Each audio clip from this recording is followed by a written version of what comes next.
This conference will now be recorded. Hi, good morning, everyone. Hope you're able to hear me well. Yes, sir. Good morning. Good morning. And also, I hope you are able to see my screen. Yes, sir.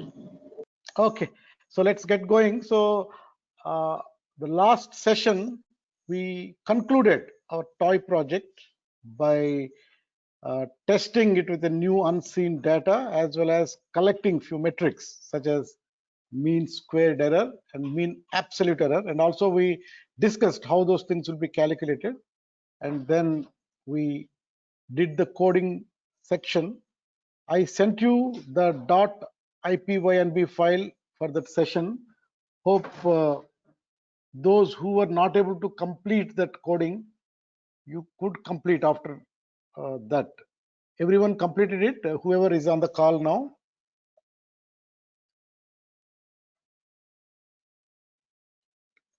Could you complete the last section of the previous project? Okay, I am not getting the answer. So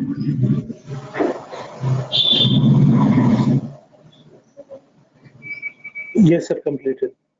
completed. Okay. Okay, so now from today onwards, we will start doing the next project.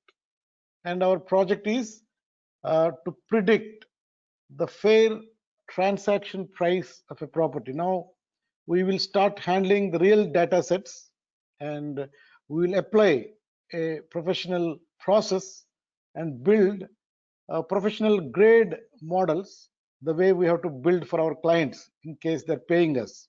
So we will start kind of doing the little bigger game now. We'll start playing that. So today I will introduce you to this project and also we will start the first step of the project today. Not much of coding, but from next session onwards, we will start speeding it up.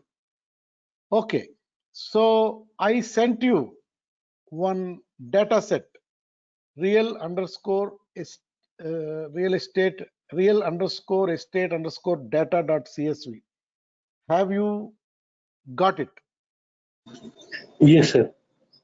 And did you download and keep it in your file system now? Yes, sir. Yes, again. Okay, so today we will use that because that is the data set that has come from, let's say, assume some client has given it to us and asked us to build a model to predict the fair transaction price of a property using that data set. Basically, customer asked us to build a data driven prediction solution for us. So that is our project we are going to do. Okay, so because the fair transaction price of a property is a continuously changing numeric value, the prediction model will be based on regression analysis. All of us are clear about it. So this project is basically we will be performing a regression task. Okay, so keep that in mind. So today let me introduce you to the project first. Okay, so before we get into the project, I want you to think a little bit along with me. And here is a question for you. You have to answer the below statements whether or not they're true. Okay, so the first statement says that many people who start on AI and machine learning quickly realize that there is a difference between experimenting with AI and getting business results. Okay, so those who are working in the AI and machine learning field, they can quickly realize that there is a huge difference between experimenting with some data, building some experimental models. That is one game, but if we have to get business results by doing AI ML work, there is a big difference between these things. Let's say you are working in some companies now, some of your customers pay money and tell you that, hey, here is the data we have collected. We are not able to make any sense out of this data because it is too complex. We want you to understand in the data whatever underlying pattern that is hidden in this data and build a model to predict some target variable based on the scope of the project and give us a model. Then if a customer is paying you, you cannot experiment now.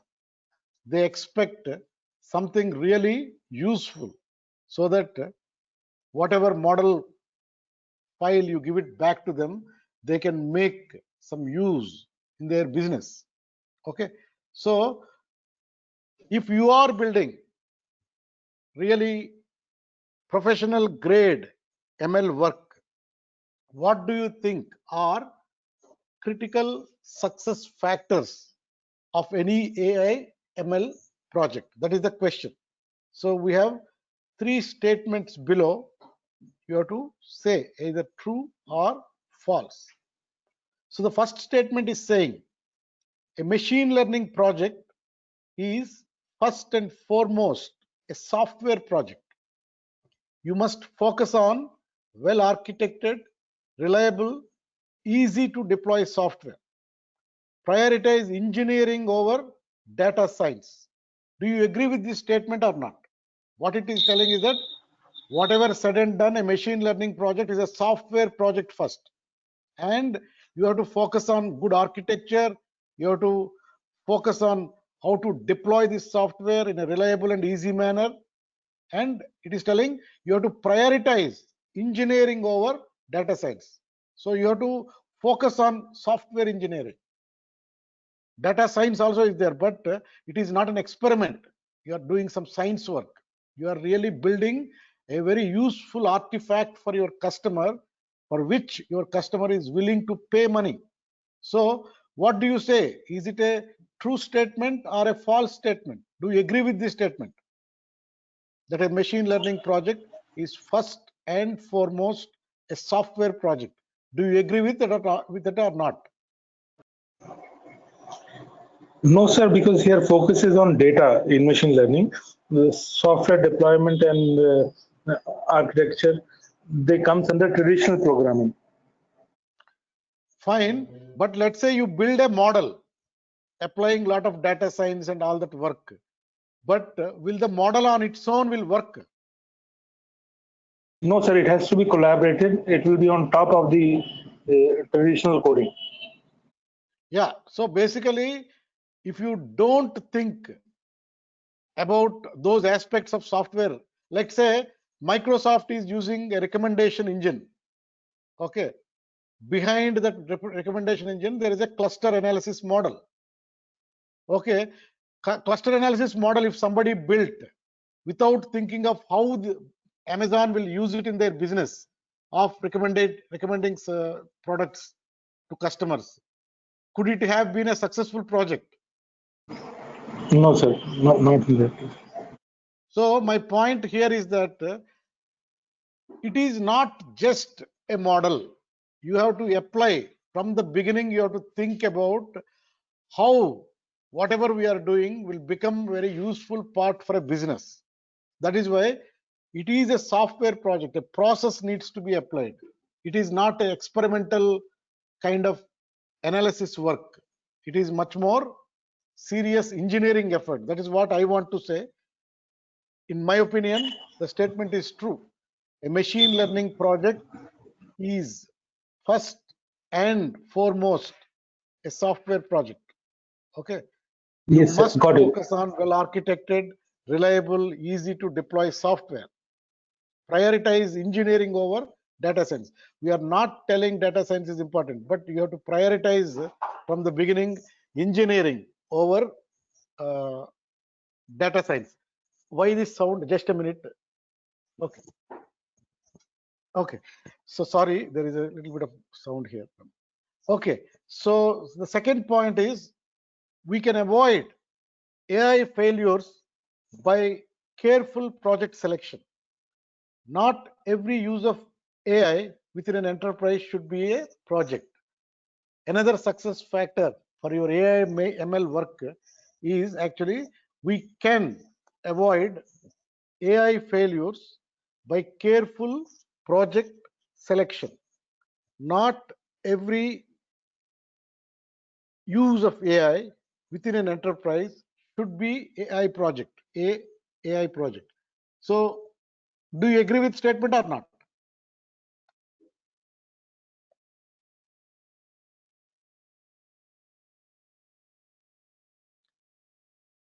Are you getting this Yes, point or sir. not? Yeah. So, because AI ML has become very fancy thing now, typically the tendency of software teams is that convert every problem into a AI problem.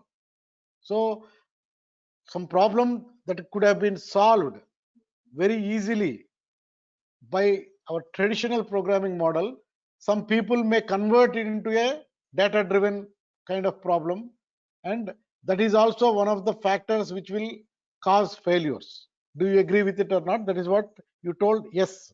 So basically what we are telling is that we can avoid AI failures by careful project selection. Every project is not a AI project. Wherever there is a complex data, and by writing logic, we cannot really understand the insights that exist in the data, then only we have to use AI kind of solutions. Not every use of AI within an enterprise should be a project. Okay.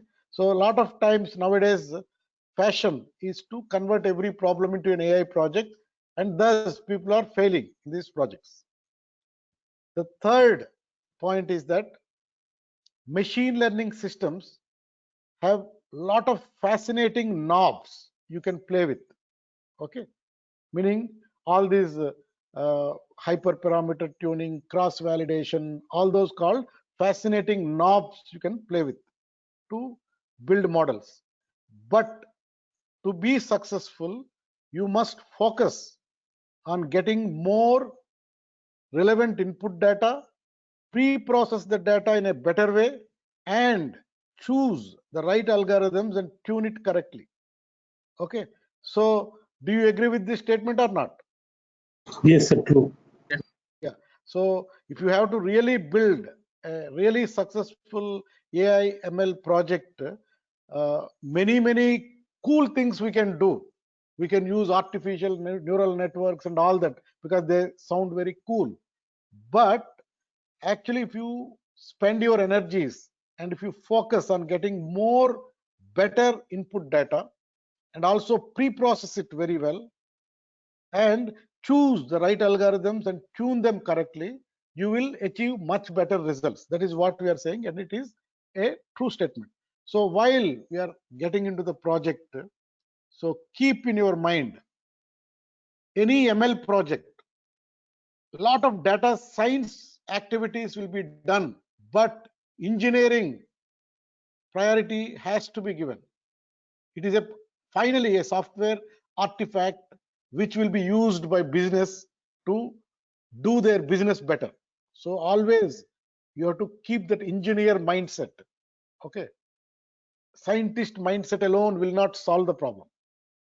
Then do a careful selection of AI projects. Every project need not be and cannot be an AI project, and also focus lot on data and data cleaning, data pre-processing.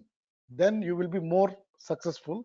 That's what we are telling as we start talking about the projects. So let us now get into the project. What project we are going to do? This is a real serious project. I already sent you the data set. We'll use that soon. So let me introduce you to the project first. So basically, our client, we are doing this project for a client. Okay. And our client is a real estate investment firm. So these are the people who are in the real estate investment, like they advise people who want to buy properties, who want to sell properties, and also they buy properties and keep them so that they can sell it with profit. So these are a real estate firm. Okay. So like as a client to this firm, I can go to them and tell that, hey, actually I want to buy a particular flat in Gachibowli in that gated community. Okay, tell me what price can I give? I can ask that question. Then they will advise, okay, you can pay 75 lakhs. Beyond that, you don't need to give. Or in another property I go, they will give another number. And for giving that advice, they may take money from me. Okay, similarly, if I want to sell also, I can go to them. They will help me, and they themselves keep a lot of properties to as a business. That is why they need to understand the properties and their transaction price very, very clearly. As part of their business, they try to predict the fair transaction price of a property before it is sold. That is, they do. Okay, they have to predict a fair transaction price of a property.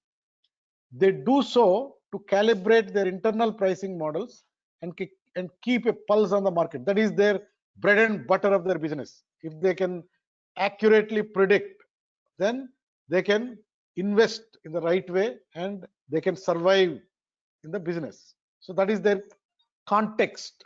Okay, now let's move. And the current situation in that firm is the firm currently uses a third party appraisal service. Okay, appraisers are professionals who visit a property and estimate a fair price using their own expertise. So they have outsourced this whole predicting part to some firm appraisal service. There real estate experts will be there. These are the people who spent a lot of amount of time in the real estate property buying selling business. They generally can estimate very well. So typically these individuals, they go to the property, understand every characteristic of the property, and based on their expertise, they will tell, this will go at a crore rupees. Okay, that is how they are using right now. So they are depending on professionals who are knowledgeable about this domain. Unfortunately, the skill levels of individual appraisers vary greatly. Some appraisers who are very experienced, who have been doing for the last 20 years, they know very well. They can estimate pretty accurately. Whereas some new entrants to this business, younger ones, still they did not grasp these things. They don't do very well. Okay, unfortunately, the skill levels of individual appraisers vary greatly. The firm found that estimates given by inexperienced appraisers were off by $70,000 on average. So the new people, the inexperienced people, if they are estimating it, it is going off by plus $70,000 to minus $70,000. Okay, that is the current situation. Okay, now this company came to us and told, hey, we have a good data set of previous transactions, decent one, and this is our context. Right now people are doing these predictions. So some good people are able to predict very well, but some inexperienced people are doing a mistake of close to plus or minus $70,000. Okay, so the firm hired us to find a data-driven approach to valuing properties. Instead of depending on individuals, let us read the data, understand the data, learn the data, and then using an ML solution, start making predictions. That is what we call data-driven approach or data-driven solution. Okay, so predictions will be based on data, not by experts. Hope you are with me. They currently have an untapped data set of transaction prices for previous properties on the market. So they have a big historical data set. In fact, I sent you the data set, which has some 1883 rows and 26 columns. You will see it soon. So columns are features and observations are 1883 properties that have been sold over a period of time. Their information is there. Our task is to build real estate pricing model using that data set. Okay, so we have to predict the transaction price. Transaction price is 1 crore or 75 lakhs or 50 lakhs. It's a number and it's a continuously varying number. We have to predict that kind of variable. So that is why the task that we have to do is regression task. So project specifics are at the end of the project, they're expecting us that we will provide them a model file. Okay, we have to pickle whatever one Python object of a winning model. We have to create many models with many algorithms, with many hyper tuning parameters, hyperparameters, all those things we have to do. But finally, we have to evaluate metrics, and whichever the model wins, that model we have to pickle and transfer it to them, and then their developers will integrate into their IT system. So what they asked is just a model file from us. What is the machine learning task we have to perform? It is a regression task.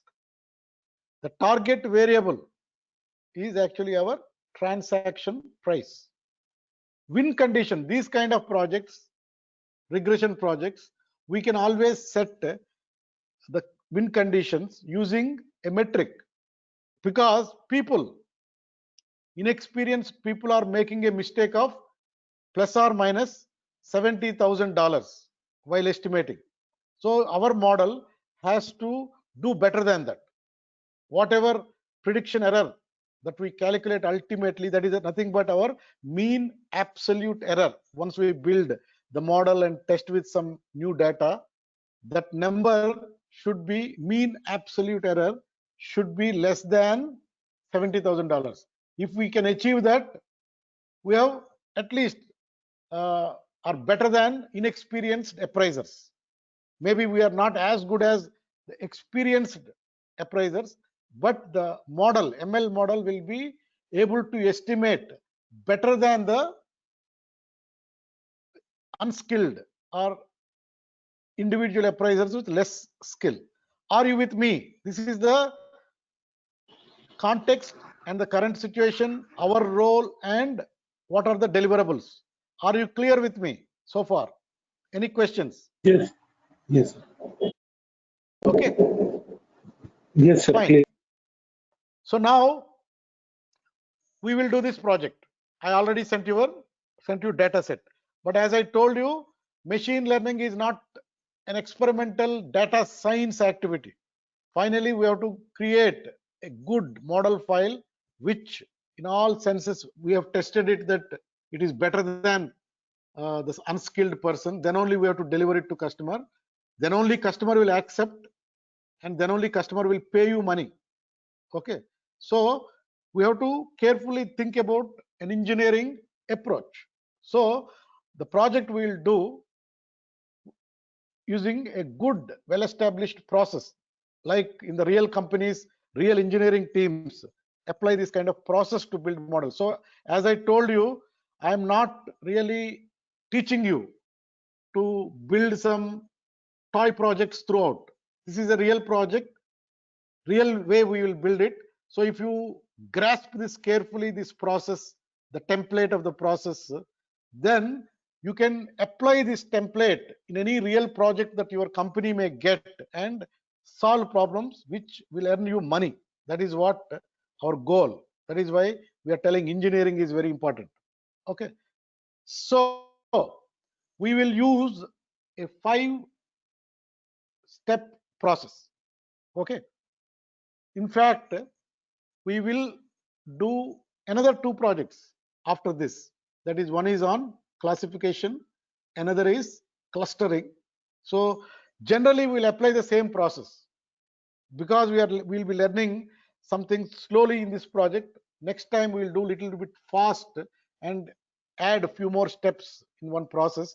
But what I suggest you is that you keep in your minds this as your template to do machine learning model building projects. The first one is exploratory data analysis. Okay, what does it mean? Now you have a data. Any data it is not only one X and one Y which we created using NumPy. No, it is now real data from the wild. Okay, and it has many features, 26 features, 26 columns are there, and around 1883 observations of property transactions are there. Okay, now again, real estate, generally we can understand the domain. That is why also we took that project for regression, because let's say it is a medical diagnostic kind of predictions you are doing. There are lot of medical tests and those information is given in columns, and like that there are 10,000 observations. Now you have to predict whether someone has some particular condition or not. Then the columns will have lot of medical related information. Okay, and we need to really understand the data very well. Again, the data that comes from the field will be not in every way good. Some lot of duplicate information will be there, lot of information is wrongly recorded, lot of information is kept blank, lot of outliers will be there, lot of problems will be there. So we have to correct all of them. But before correcting, what we have to do, we have to carefully analyze the data. So exploratory data analysis, we have to spend some time and build an understanding about the data as a team. Very important step. Okay, so that is our first step. We'll talk about each step again. Then based on all the knowledge you got about the data, then you will make a notes of all the problems with the data set while doing that, and then once for all you will sit and start cleaning up the data. Okay, again, for cleaning up the data, a lot of strategies will be there. We will learn and we'll clean the data. Once we clean the data, then we apply our domain knowledge, because whatever features customer gave in the table, they may not be the best features to build the model that we are building. Maybe we have to use some of the features given by customer. We have to apply some interactions of those features and create new features. Like if you recollect, when we were doing the pandas exercise, we talked about petal area, petal width and petal length are there, but they themselves, they don't give much idea about a flower species. So what we did, we created a new feature from these two features called petal area. Then we filtered using the petal area greater than 10. Then we found some flowers are very large, which are belonging to one species. Some flowers are very small, which are belonging to another species. So that kind of feature engineering, we have to think about it. It's a very critical step to fight against model complexity. So if you have a lot of features in a table and they are not relevant to the problem you are solving, then you will build an overfit model. So you have to carefully think about this topic called feature engineering and only use relevant features to solve the problem. So this is the third step. So if you look at exploratory data analysis, data cleaning, feature engineering, all these three steps are called data pre-processing steps. So up till here, it is data pre-processing. Okay. So a lot of activity has to be done here. From here only your machine learning work will start. Okay. So actually once you complete this, then here you got a raw data with you. Okay. You understood the data, you cleaned the data, you feature engineered the data, then you will have the right kind of data set. Typically in machine learning terminology, we use it as ABT. This is called, you created something called analytical base table. Okay. So very important milestone you have reached by here. Okay. You have a table now that can be used to train a set of machine learning algorithms and test it out. So the fourth step is selection of suitable regression algorithms, because we are talking or doing a regression problem solving. So we will select many regression algorithms are available. In that we will select you and apply and do the training process, and model training we'll do whatever we have done in our toy project, but in a much more smarter way, much more using a better engineering approach. We will do that and test them and evaluate them with all the metrics and select the winner, and the winner model class we will save it, or we will pickle it and send it to the customer. So this is the process we will apply.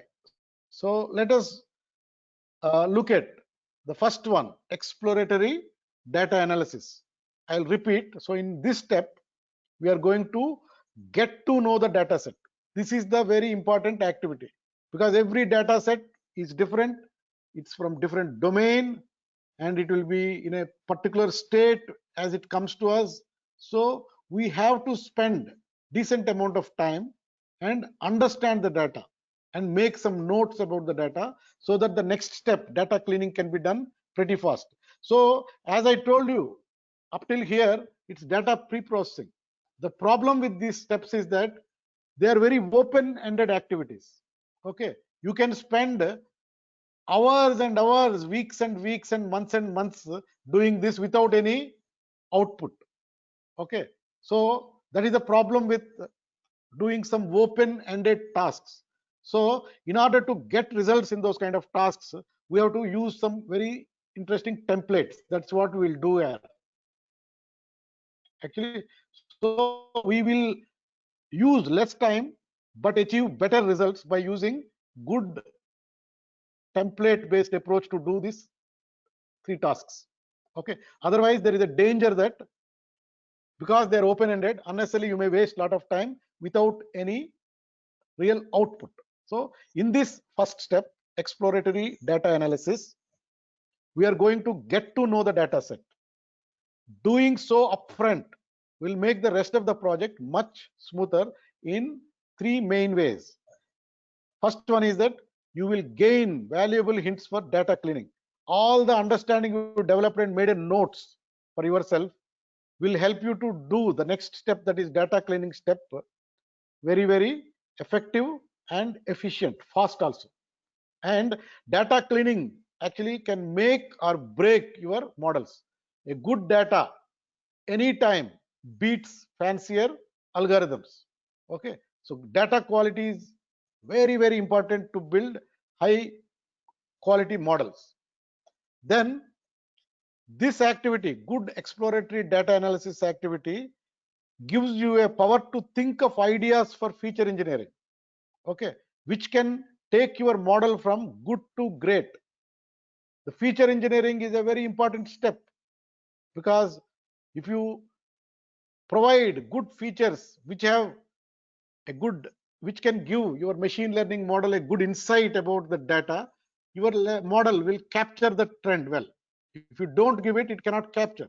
That is why raw data set, you have to apply a lot of your domain knowledge or use people with domain knowledge to build new features from your features that you got it in the raw data set. Okay, you will see how we will do using some real estate based domain knowledge to come with more important features than that we have in the table right now. Okay, so feature engineering ideas you will get. Then you will get a feel for the data set, which will help you communicate results and deliver greater business impact. As you try to understand the data features, because these tables are not going to be simple tables now. Anyway, whatever we are doing, it has only 26 features, but real problems will have some 100 features, means 100 columns about something, every observation with a target variable. So things will be very complex. So if you spend good amount of time understanding every feature, what is that, what it impact on the target variable, how it may impact, okay, all this thinking is very important for you even to communicate your results when giving it to customers. So first step is exploratory data analysis. Okay, The second step, as we talked, it is data cleaning. In the second step, we'll perform the data cleaning. Sure, it is not the coolest part of machine learning. A lot of work needs to be done. Here, your pandas skills will be used very well. All this data pre-processing steps, pandas is your tool. You will be using heavily. Okay. However, though it is not the coolest job because a lot of work, hard work has to be done. However, proper data cleaning can make or break your project. Actually, professional data scientists usually spend a very large portion of their time on this step. Okay. So again, it is also a very open-ended activity. What you need to clean, by cleaning this, will I get benefit or not? A lot of back and forth will be there. But by using a good template that we will use when we come to this step, you will be able to do a smart job very fast. That is our way of doing these projects. This activity, however,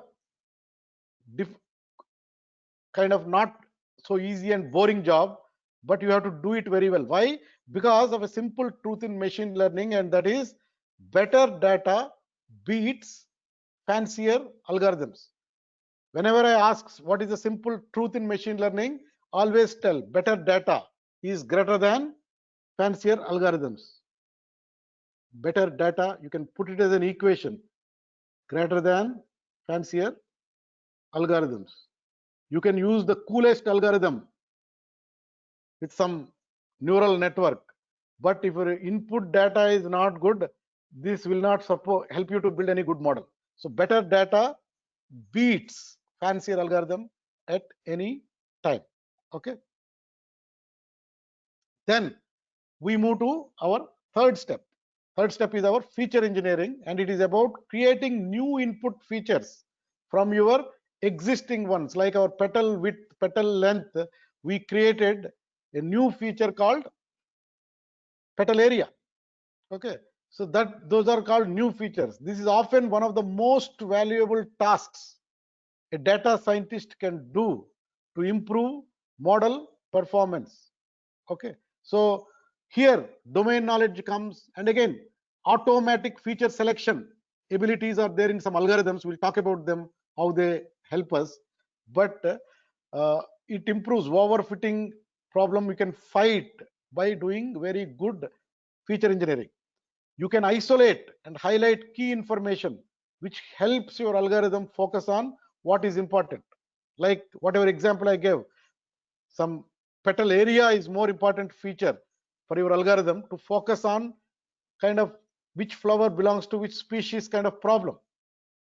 Alone, petal length and petal width may not give that kind of clear information and insight to your algorithm. That's why that feature, that is petal area, is much more important than petal length and petal width. That's what we talked earlier. You can bring in your own domain expertise. Every problem that you are solving belonging to a particular domain, you have to use domain knowledge. Like in the real estate, if you look at even today, when you real estate, what is happening now? There is a March 22nd, 2020. Before that, same property, same square feet, same location, same gated community, if it is priced at 1 crore, now after March 23rd, maybe till next 1.5 years, they may be sold at 50 lakhs. Okay, so that is your domain knowledge. Let's say we are collecting from 2019, 20, 21, 22. Okay, let's say assume that 22 things are over, totally gone. Again, real estate prices are back to the original ones. 2018, 19, they are very high. Now 2020 March onwards, there is a dip. So if you give this kind of data for a model building, you know that domain knowledge, that there was a problem because of that prices have fallen down. So you have to inform your algorithm somehow using your features. That is what we are calling it as feature engineering. If you don't give, your algorithm will actually not be able to capture. There is a dip during one period. There is again prices are very high in another time period. They were very high in previous time period, but in particular period suddenly there is a dip. If you know, as a domain specialist in real estate, you will use your features, some features, and give that information to your algorithm. Then your algorithm will be able to understand, okay, some things that happened during this time, I have to give some weightages and reduce something. It will automatically calculate those things. So hope you are with me. Are you with me? Yes, sir. Okay. Yes. So third point is, most importantly, once you understand the vocabulary of feature engineering, you can bring in other people's domain expertise. So if you are solving a medical diagnostic problem, then there is a blood test which has some 8 features with some numbers in that, and we are not medical professionals. So at that time, first you have to develop some knowledge, but you have to use brains of the other people who have that domain knowledge. But feature engineering is a very important step. Okay, otherwise you may do not so good models. That is why we have to give lot of importance to this step. So you will understand also throughout the next 3 projects, we will talk about this step as an explicit step and take some actions. Okay. The next step is selection of suitable regression algorithms, because we are solving a regression problem, and in the toy project we have seen we will not work with one algorithm and build a model. As we have done in the toy project also, we applied many types of algorithms with many types of settings and built all the models, and then we have evaluated them and looked at the metrics. Whichever has won, we told this is the best model for this problem. So we have to do that here as well. Okay, so basically what we will do is that we will look at few algorithms: lasso regression, ridge regression, elastic net regression. These are the regression algorithms. Then we will use random forests. Then also we'll use boosted trees. These are the 5 algorithms we will use to train our models and then tune them. Again, we will use a very clever engineering process to do that. It is a very complex activity if you think so, but you will see, by applying a particular process, a factory approach to solving this problem, we will very creatively and elegantly solve this problem, and you can use that template in any project that you do.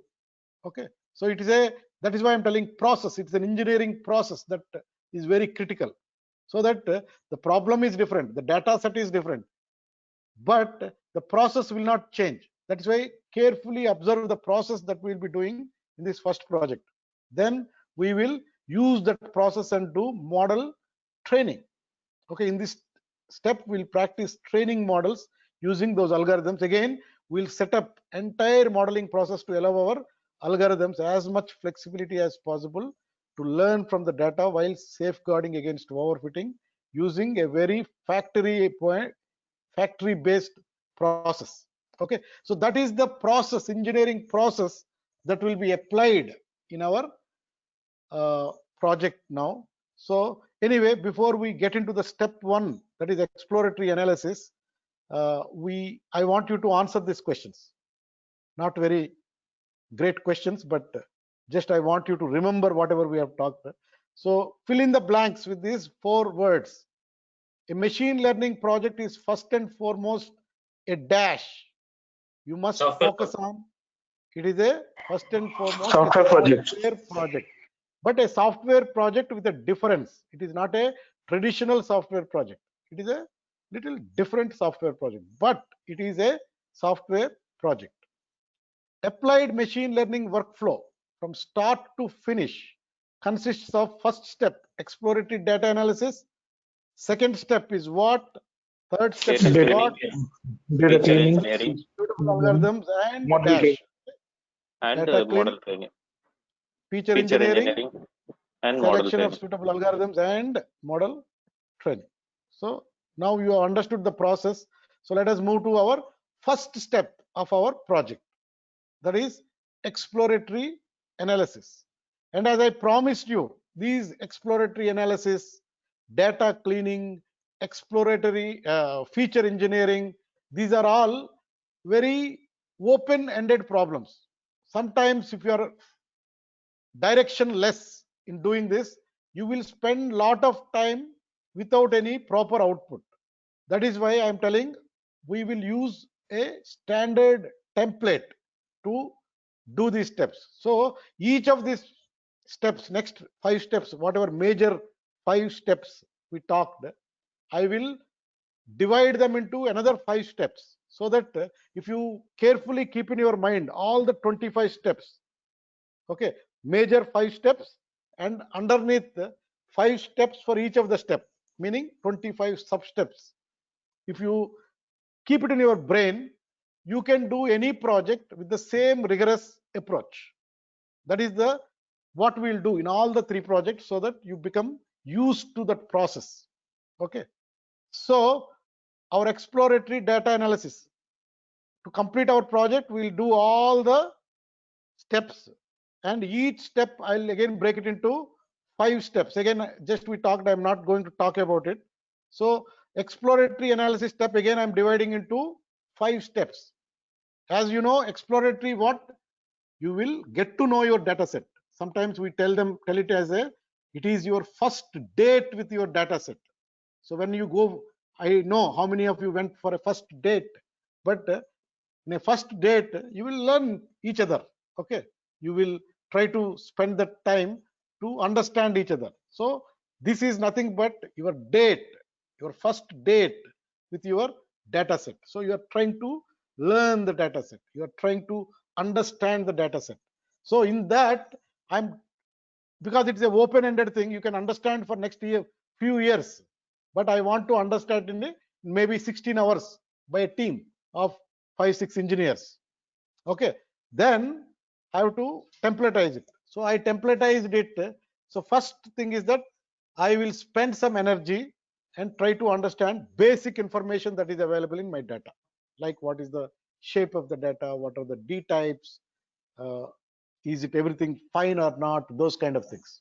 Okay, then we will do, the next step we'll do is that in every table there will be some columns or features which will have numeric features like square foot, number of beds, number of bathrooms, number of schools nearby the property, number of supermarkets nearby the property, insurance paid for the property. These are all numeric features.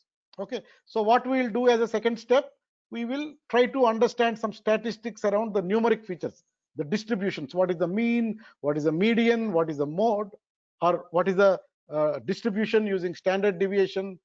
We look at for potential outliers. Any of these numeric features have some strange numbers, they are not, they're very far away from the means and medians, by looking at interquartile ranges, all that. That activity is called distributions of numeric features.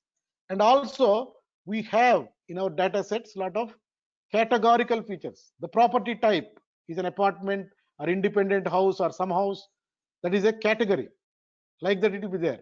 Or what is the wall type, what is the floor type, what is the all these kind of things can be descriptions, they'll be not represented by numbers. Those things we are calling it as categorical features. So categorical features, again we look at their own statistics, because numeric features we can calculate some things, but here I can calculate what is the unique descriptions for each of these things. Property type, how many unique descriptions are there, then for each of the things you can look at that. Okay, and then mode you can calculate, frequency you can calculate, all that, but we will see that as a separate step and try to understand the data. All these things we will do and make a notes. We will not change any data while we are doing it, but we will make a notes and then when we go into the second step, that is data cleaning, quickly we'll make the changes. Then as a fourth step, what will I do?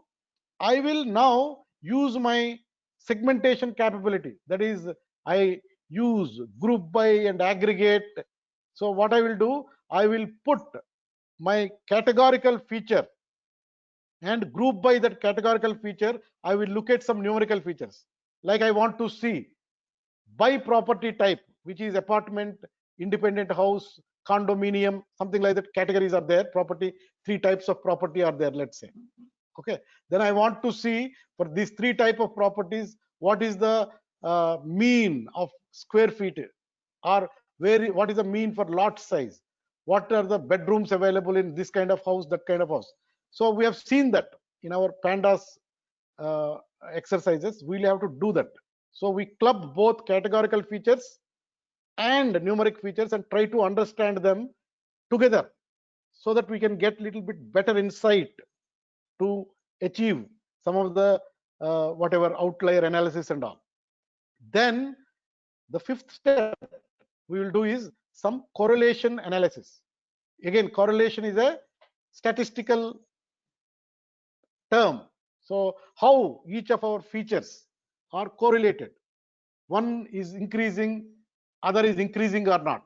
Then it is a positively correlated. One is increasing, other is decreasing strongly or not. That is again negative correlation. But one is increasing, the second one doesn't have any effect on it. There is no correlation, because in regression, understanding correlation, especially with input features and target variable, that knowledge is always useful. Let's say your transaction price is correlated with some feature which is not useful but correlated, then it can cause problem, overfitting problem. Or if it is correlated with square footage, it's a common sense. More square footage, more price. That is a common sense. So any other things which are not common sense but they are strongly correlated, we may have to understand them. Okay, if we understand and remove them, it will be good for us. So what we have done in these 5 steps is that we made a template for ourselves, and we are understanding the data in a very quick time without wasting time and coming to point very, very quickly. So exploratory analysis is your first date with your data. Are you with me? Madhu, Amir here. Can you Yeah. please elaborate on the segmentations step 4? Segmentations is we have done in pandas exercise segmentation. So you have a lot of features. Okay, lot of features are there. This is SFT. Okay, square footage. This is lot size. Okay, these are numbers. Okay, square footage is 1000 square feet, 1200 square feet, 900 square feet, like that numbers. Okay, lot size also, let's say square foot only, and it is 1000 square foot lot size, 50,000 square foot lot size, independent house, something. Okay, these are your numeric features. Okay, numbers. Now you have one feature called property type. Okay, so this is an apartment. Okay, and this is an independent house, bungalow, and this is a apartment. Okay, like that. Let's say there is another kind of property. Okay, gated community apartment, whatever. 2 we are doing. Segmentation is nothing but I want to put apartment here. Okay, and independent house here, and I want to calculate min max of square foot.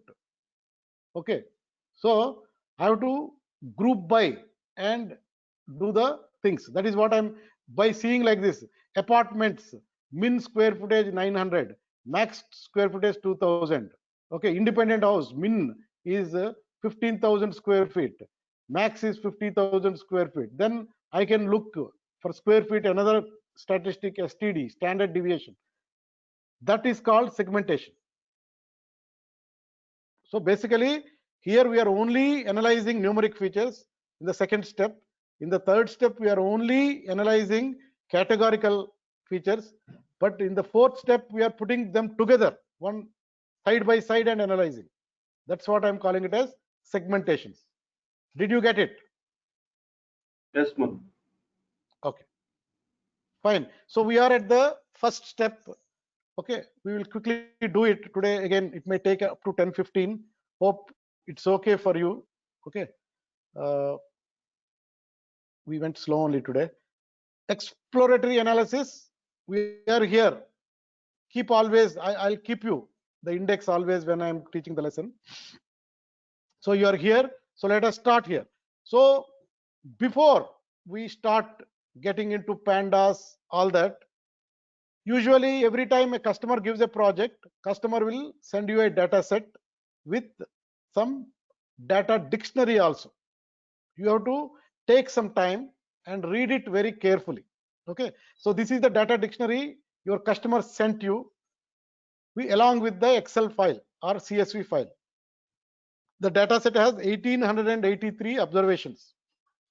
Each observation is the transaction of one property only. Okay, each transaction was between $200,000 and $800,000. So min of transaction price is 200K, max is 800K. Okay, and these are the features. The columns that are there in the table are TX underscore price. This is one we are actually predicting. Okay, this is the target variable. Okay, that is why it's a regression project. Okay, then we have lot of features on the table. So they have collected transaction year for every property, year of the transaction, property tax that is being paid for that property, insurance paid for that property. These are the records from the public records for that property put into this Excel sheet now. Okay, we have to see how they will be useful. Okay, then some characteristics of the property: how many bedrooms, how many bathrooms, their numbers. Okay, square foot, total floor area in squared feet, lot size, total outside area in the square feet, year built, again it's a year, basement, does the property have a basement? So it has to be stored actually, yes or no. If the house has a property, house has a basement, true, 1. If the house doesn't have a property, it has to be 0, false. Okay, so we have to make all these things carefully. So some characteristics of property are there. Then location convenience scores are there. How many restaurants, number, again it's a numeric. Groceries, number of groceries within 1 mile, again numeric. Nightlife, how many pubs and clubs are there, that is again number. Cafes, number. Shopping malls, number. Arts and entertainment, number. Beauty and spas, active life, all these are location convenience scores. If they are good within 1 mile, property definitely will be having better price. So that is why all these things have been put as features. Okay, then there is another category of characteristics, that is neighborhood demographics. Okay, median age, what is the age of the people who are living there, what is the median age? Again, that is also important. Young people want to live along with young kind of community, old people want to live with a community that has generally higher median age. Okay, but it has been captured. Again, married population number, again, okay, how much of population in that community or that locality are married. Some people it is important, they may give more price to that. College graduates, okay, how much percentage is educated nearby, again it will have more price for that. Okay, that is one thing. We are, again, these are all very important characteristics for ascertaining price of a property. Then number of schools, number of public schools within the district, median school score, what is the score on a range of 1 to 10. In America, if you look at it, there will be school score actually. Okay, so like wherever good schools are there, lot of schools are there, public schools, parents like to stay there, then they're willing to pay higher rentals. If somebody gets higher rentals, then transaction price also will be higher. So that information also is there in our features. Okay, so this is the data dictionary. So you have to read it very carefully. If it is a medical diagnostic thing, anyway, we will not easily understand those features. Here, that is why we chose a easy to understand domain. But if it is a complex domain, you have to sit with domain experts. You have to do your own research. You have to grasp. That is a must do actually. Otherwise, we cannot do anything with machine learning also. Okay. So basic information. Now we are in the first step. We want to see the basic information we should explore first. Okay. First, we have to see anytime any data set comes, because it is a date, first date with your data set. So you have to ask some dimensions basically. Okay. What is the data set dimension? How many rows? How many columns? How many features, and what are the data types of those features? And look at some observations. Okay. Understand. So again, you can do this. Maybe what I will do is that I will send you I will keep on building this IPYNB file for feature engineering. But whatever I did so far, I will send it to you, because today we have not much time. Already I sent you the data set. Okay. Anybody already downloaded and did pd.read_csv of that file?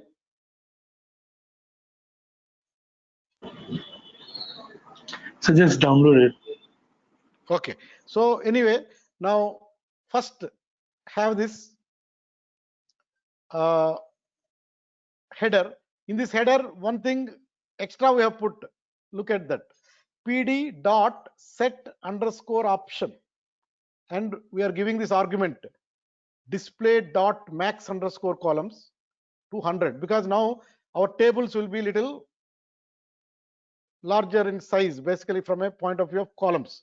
So if you want to look at all of them, then you have to, we are putting max columns to 100, so that anyway, then we can scroll horizontally and see everything once we display the table information.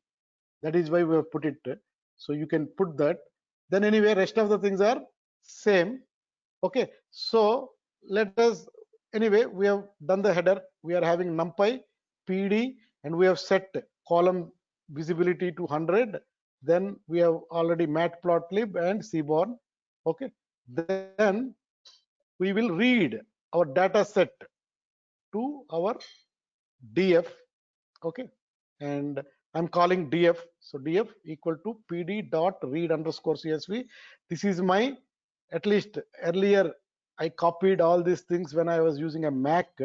I put it here. But actually I suggest to you is that whenever I'm giving some real estate, whatever data sets I'm giving, you put it in the place where you are doing all these IPYNB files. Then you don't need all this path. Sometimes when we are copying and pasting paths, what happens is that in Windows computers and all, it copies some invisible characters and it gives a lot of problem. Okay, it will tell I'm not able to find file path. You will see that you are not making any mistake, but it will give the same error. So be careful. Okay. Then anyway, today I will just go through it. I will send you the not much of code really. So what we will do, basic information, once you downloaded or you read your table CSV file into your DF, start looking, get some basic information. What basic information we have to see? Dot shape. It's an attribute. Pandas we have seen. Dot shape gives you a tuple back as a return. So you will be returned with a tuple. Always data frame tuple length will be always 2. It will have row and a column. Okay, only 2 dimensions. So the first value of the number is rows, observations. The second value of the number is columns. So when you did df.shape on your data set, it has 1883 rows, observations, and 26 columns. In this, one column is target variable, 25 columns are input features. That is our table's dimension. Anybody is doing the step? Did you get to this step? No, Madhu, we are just listening. Okay, fine. You can do later also. Fine. Sir, doing. So, doing okay.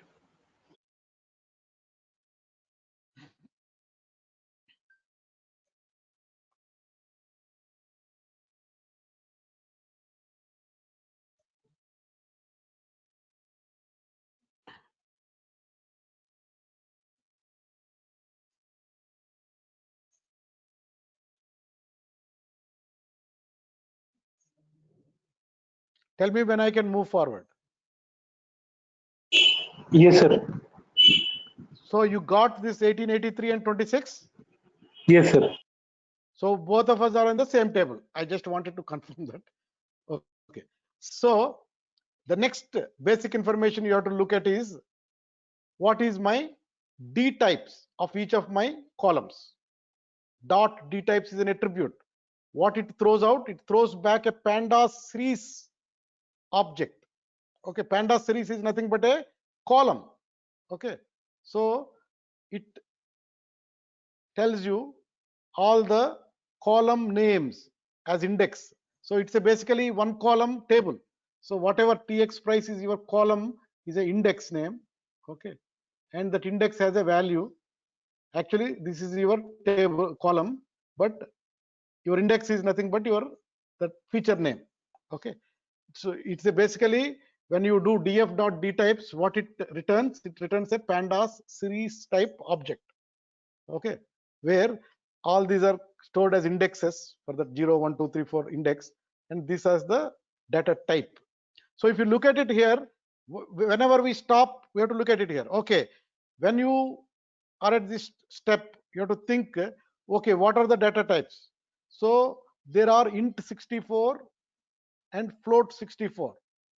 Lot of numeric types are there, and then there are 3 object types. These are the categorical type descriptions. Property type will have one of 3 descriptions. Exterior walls, some 17 different types of descriptions. When we see the table, we'll see. Roof type, again, it has many descriptions. Okay, those are stored as object, and rest of the things are stored as numbers. Okay, now whenever you see this, you have to go back and look at your data dictionary and see that have they been stored in the right way or not. Anything, actually you have to ask a question. These are all int 64, and this is property type. Exterior wall and roof are categorical features. Now at this time you have to stop and ask questions. Now you are a data scientist. It is not that pandas has thrown something on the screen, I got something, so I'm happy. No, you have to stop and ask questions in your mind and make notes. Check if any numeric features should be categorical instead. Here, based on my data dictionary and the type of that feature, anything wrongly stored as a number, whereas it has to be stored as a object. You have to ask that question and check it. Then you have to also look at it, check if any categorical features should be numeric instead. Anything is actually wrongly stored as a categorical, but it should be better stored as number. You have to ask, and you have to compare this against the data dictionary. If you look at here, any flaws you see from whatever you so far understood about your data dictionary? So basement is float. Yes, It should be that is a categorical. little bit of issue. Basement, actually the way it is described is that basement is there or not. So it has to be okay. 1.0, 0.0 is okay, but it has to be more of a yes or no.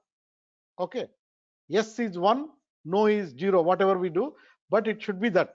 Let's keep that in mind. We'll see when we see the information in the table. But anything else is there that it should have been stored as a number? Which one? Married or not? Married. Married age. Where is married? Married is not yes or no. Let us go back to dictionary. What is married? Percentage of neighborhood who are married. It's a number, percentage number. So it is stored as a number only. Okay, it is not married yes or no. Okay, it is married percentage. Okay, but it's a good catch. These are the questions should come in your mind. What I'm telling is that we have to stop, take time, and look at everything, compare it with the data dictionary, ask these questions, and make a notes, because if you found some flaws in that, you will correct them, okay, at the time of data cleaning. Okay, but again, basement is one issue. Keep it in mind, just make a note. Then what we are doing here, we are seeing first 5 observations. We'll go horizontally and see everything is there, anything not filled, any corrupted data is there, something not understandable, we can look at it. You can use df tail, last 5 records. You can use df.head 20, first 20 observations you can see. Whichever way you are seeing, and little bit of sanity check on the data. Okay, tx price, all decent numbers are there. Then here again dates. This I think whatever this one is actually year. Years, some of them are very old years also are there. I don't know what is this. No, this index. This is the 1878.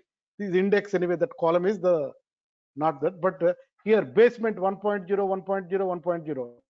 Here basement is there. Anyway, when I go to the my code, I will show you. Okay. So what to look for in the example observations? The purpose of displaying examples from the dataset is not to perform rigorous analysis. It is to get qualitative feel for the dataset. Do the columns make sense? Do the values in these columns make sense? Are the values in the right scale? Very important. So you have to, as a data scientist now, you have to put all these things into your mind as you are opening and seeing some tables. Okay. Like say square foot is in one scale. Number of beds and baths is another scale, because by nature it will be square foot will be 1000 square feet, but bedrooms will be 1, 2, 3 or 4. Now I put a graph between bedrooms and bathrooms and square foot, that graph will be totally wrong. So I have to, if I have to really put them into a proper graph, I have to scale them properly. Those kind of things you have to think, look at it. Is missing data? Are we seeing a lot of NaN, not a number?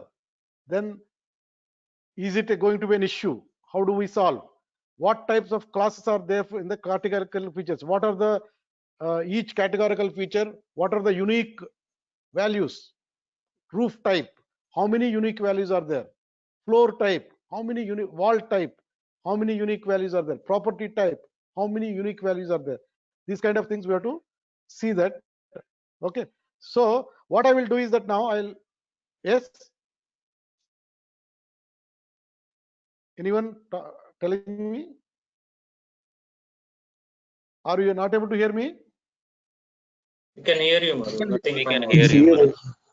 Okay. Does anyone have question or no? No. Okay. Madhu, in case if the category, for example, I see that college graduates as float. So if there is anything wrong, like can we correct it? Yeah, in the data cleaning step, we will take up that action in case we conclude that something is wrong. Okay. Otherwise, we'll leave it like that. Okay. So just give me a minute. I have to go back to my. Madhu, I have a doubt over here. Yeah. Is it mandatory to convert all the data into CSV or any readable format? Sometimes we may receive. Customer has given us .csv file. Yeah, table. if he is not given, what could be the other alternatives for us? No, whichever way customer has given the data, you have to pick up with that. Like if we give it in Excel, then you have to read it in Excel. If he has put it in a URL and told that download it from that URL, then Pandas has a way to get into a data frame from URL. Or somebody stored, for example, in XML, we can read it from XML. Somebody stored it as a JSON. There is a JSON reading also is there. All things are there in Pandas. It is up to customer how they have collected information, how they have put information together. For us, later we need to, for us it is CSV. Later we need to convert all the JSON files. No, we don't need to convert anything because we are reading into Pandas data frame to do our own analysis. Okay. Again, as long as we use within the machine learning work, we'll use Pandas, NumPy, and scikit-learn. For that, our Pandas way storing is okay. So even I make modification, then what I will do, I will save the DF and put into a CSV file with a different name into my file folder. Okay. So in that case, we may be getting not numerical. What is that? If that is the case, if that is the case, we may be receiving a lot of non-numerical numbers. No, it is not non-numerical. It is non-numerical is basically property type. Can I give in 1, 2, 3, 4, 5, 6, 7, 8 like that? Can I describe my property type? I have to tell my property type as an apartment or an independent house or a commercial property, something like that. I have to describe it. If that is how they are described, that is how the data will come to us. If it is my wall type is some wooden wall or some cement wall or concrete wall or some other wall, I cannot give it number. 3, 4, 5, one wall type, 3, 4, 5.23 is another wall type. I cannot give. No, they are descriptions, and that is that particular house property. So some wooden walls may be cheaper than concrete walls. That we'll know when we see the trend in the data. Okay. Okay. Am I making sense or not? Yes, Madhu. Actually, my question is related to exactly the first step, how to convert the customer data into readable formats and the challenges. No, what is it? Readable format only. No? Customer data is come as a comma separated value. Okay, that I am reading into Pandas data frame. It is pretty much readable only. No? Let us go to the code. So this is the code anyway. I'll send you. So whatever we are putting this, only one thing we are doing is a pd dot set underscore option 100 columns, because our table is a little more features are there. We want to see everything in a single screen. Otherwise, it will throw some differently. So we have put this option. Okay. So otherwise, no change. Okay. Everything every time we are doing. So I'm running this code cell.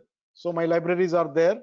So I am reading my CSV file. Customer gave it real underscore estate underscore data dot CSV. Okay. I copied that file into my folder where my Python things are there. Yesterday I faced a lot of problem. Okay. Whatever I copied pasted from my this particular directory, which has a lot of spaces and very tough to type it, I just copy pasted that path. So sometimes that's giving a lot of problem. We cannot troubleshoot. I went through whatever that site developers go na. There a lot of people have experienced that problem. They told sometimes left to right copy when you are doing, there is a special character that is being copied, invisible character that is invisible. That is why it gives error. So you type it yourself. Don't copy paste. So that is why either you store your CSVs in a path where you will not make a lot of spelling mistakes, or directly save it in your place where your Python scripts are there. So I did again the same thing. Anyway, I'm reading in both ways. Okay. What happened here? My CSV real underscore estate underscore data dot CSV, the comma separated value file, which is in Microsoft Windows, it reads as an Excel file only. A characteristic of this file. So I'm reading it as CSV because it came as CSV and putting as into the data frame df. So this is the variable which will hold my table. Okay. So now I'm seeing my table. What are the D types? Each column, what types it is stored. Okay. So whatever we have seen, int 64s and all. Okay. We go through very carefully. Okay. You called about married. We got a doubt. Then again, we got a doubt on the basement. Okay. We'll go through it. But here, what we are doing in the exploratory analysis step is that we are just going through quickly, analyzing and comparing it with the data dictionary, and then making some important notes that something may be wrong, kind of thing. Okay. Then we see some observations. So this is whatever Amir you are asking. So these are readable information only customer gave. We are not converting anything. CSV is a readable. Only we are reading it in our Pandas data frame. We are reading it. Okay. Now 0, 1, 2, 3, 4. This is index. Okay. Serial number of the observation. TX price. We'll go through it very carefully. Okay. This is number. Decently, it's coming in the first 5. Beds also is okay. Okay. Then lot size, some reason some of them are 0. We have to make a note. Hey, I need to understand this lot size issue, why some lot sizes are zeros. Okay, at least in first 5 we saw. So we'll make a note in our paper or somewhere. Property type, okay, there are apartment, condo, townhouse, 3 types of property types are there. Okay, then exterior wall, some different are there. We know we have to see now how many different types are there. Okay, in this first 5 only I'm seeing brick and wood siding, but we have to see how many. Roof, if you look at it, nans are there, means blanks are there. So what should I do? You have to make a note. Roof has at least some, not a number, blanks. Basement, again 1.0 is there, remaining nans are there. We have to figure it out. Other things, okay, looking not any suspicious thing. Okay, then you will also go and see bottommost ones. Okay, then there also you are seeing, okay, not much of this thing. Lot sizes are much better here. Okay, then whatever nans where we have seen basement here 1.0 is there.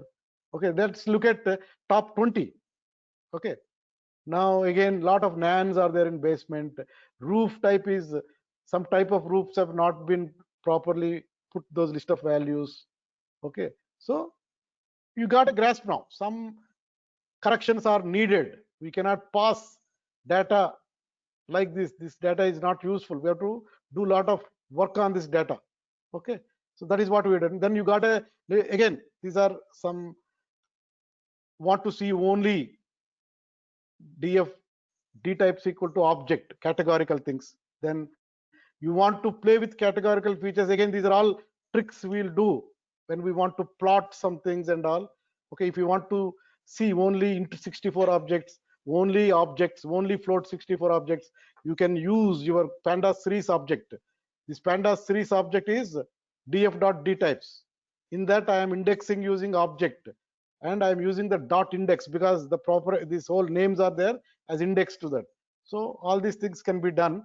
So this is what we have done in the exploratory analysis, and in that only we are looking at basic information to understand the data set that we have, because whatever we are doing, it is a first date with your data set.